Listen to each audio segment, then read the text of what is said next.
जय श्री लक्ष्मी नारायण। आषाढ़ माह योगिनी एकादशी व्रत कथा।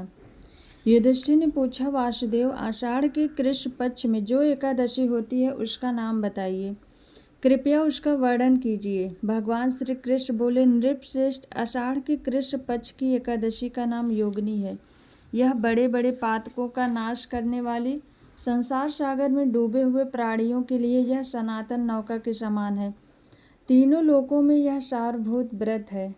अलकापुरी में राजाधिराज कुबेर रहते थे। वे सदा भगवान शिव की भक्ति में तत्पर रहने वाले हैं। उनके हेममाली नाम वाला एक यक्ष सेवक था जो पूजा के लिए फूल लाया करता था।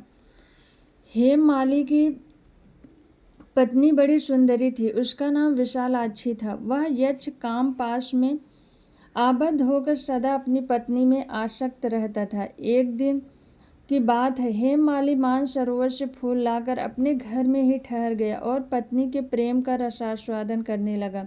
अतः कुबेर के भवन में न जा सका। इधर कुबेर मंदिर में बैठकर शिव का पूजन कर रहे थे।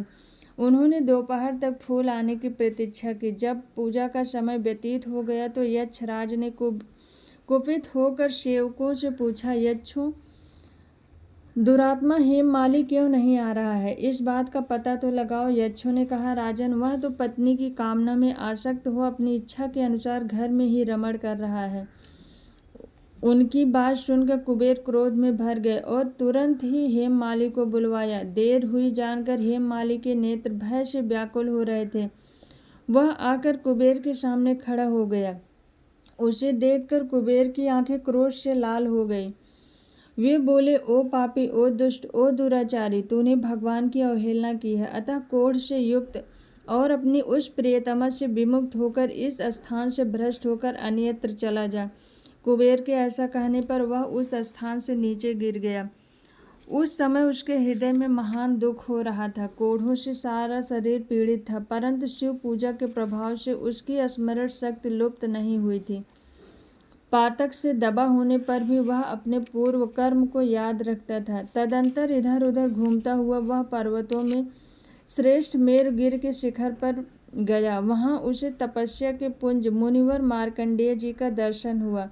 पापकर्मा यक्ष ने दूर से ही मुनि के चरणों में प्रणाम किया। मुनिवर मार्कंडेय ने उसे भय से कांपते हुए देखकर परोपकार की इच्छा से निकट बुलाकर कहा, तुझे कोढ़ के रोग ने कैसे दबा लिया?